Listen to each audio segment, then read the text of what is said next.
Be honest, how many times today did your thumb unlock your phone before you even decided to? It probably wasn't a choice. Your hand moved before your mind could. And whilst that feels like a moment of weakness, it isn't. It's programming. Most social media apps are designed on a variable reward system. Sometimes you get nothing, and other times you get the jackpot. That's why we feel the need to keep checking. These industries have been designed to specifically capture and keep your attention. They don't care what you consume or what it does to your mind. They just care that you look and keep looking. If you don't do something to regain control over their pull, you can waste years of your life. But it's not as easy as just deciding not to engage, because when you're outgunned, you can't win with raw willpower. You win with systems, strategies that give you the upper hand. This video gives you 3 of the most effective strategies to help turn off the autopilot and regain control over your mind. System 1. Allocate your attention like money. How we spend our days is, of course, how we spend our lives. Think of your attention like money. Each morning you wake up with a limited budget, and how you decide to spend it will dictate the life that you build. Just like money, there's 3 ways that you can allocate your attention. You can invest it, working on a project, building relationships, educating yourself. You can spend it, errands, life admin, the necessary costs of living. Or you can waste it, scrolling, gaming, mindless entertainment.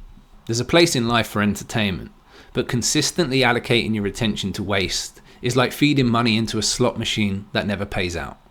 Allocating your attention to life spends is necessary. But investing your attention is something that only successful people do. These investments will compound over time, and that's where you see results. So treat your mind like a portfolio. Cut the low return habits and fund what moves life forward. Make a plan and allocate where you'll invest your attention throughout the day. If you leave yourself open and don't allocate your attention, then someone else will. Remember that 1 well-placed hour beats 10 distracted hours. That hour builds skill, reputation, and self-respect. And the more of those hours you can schedule, the more dividends you can collect down the line. To get started, schedule at least 1 investment hour per day. Whether it's working on a project, educating yourself, or building relationships, schedule it and stick to it. Schedule 1 spend block, something that you know you need to do, so you can do it without distraction. And then schedule an hour for leisure. Enjoy it on purpose so it doesn't end up swallowing the whole day. And when your brain tries to argue and tells you that it's just a quick check, remember that every check has a price. You don't just lose time, you lose momentum. The rhythm that makes success feel possible. And if you want success, you need to give it your uninterrupted attention. System 2. Design your environment. Your environment is stronger than your willpower. If a man's trying to abstain from lust, but chooses to spend his days surrounded by women he's attracted to, then he's setting himself up for failure. Your environment isn't neutral, it's an accomplice. What surrounds you becomes what steers you. That same law runs your attention. If you're trying to focus with your phone face up and your notification sounds on, then you didn't choose distraction, but you did invite it. Here are a couple of rules to keep in mind when you're designing your environment. Make the right choice easy. If it's close, then it's easy.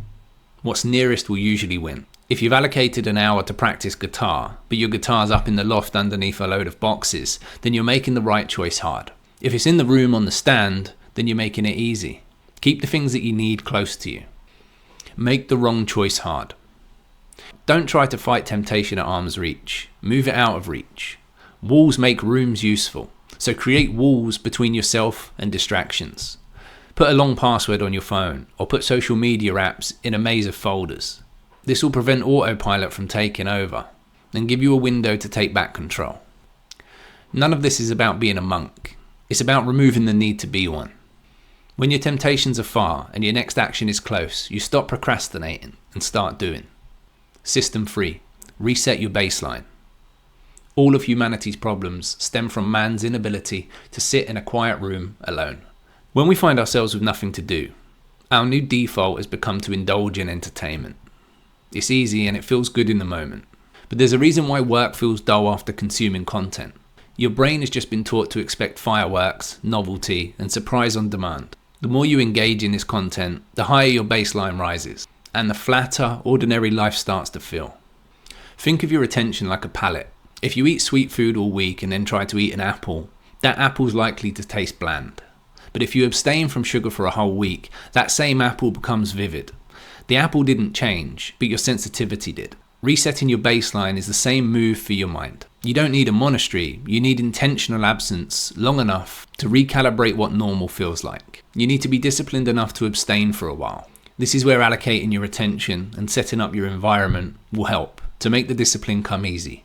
Going cold turkey is like a crash diet. It might work for a while, but unless you change your habits, you're likely to fall back into old routine. Start by creating 1 or 2 offline windows per day. The hour when you wake up and the hour before bed tend to work best. Find something you can do which replaces your phone.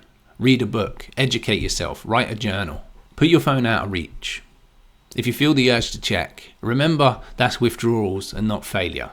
Stick to it, and by the end of a week, you'll notice that hour starts to feel lighter and even enjoyable. It takes decisiveness and discipline to reset your baseline, but your future self will appreciate you breaking the cycle of overstimulation, and as a result, you'll find life becomes more rewarding.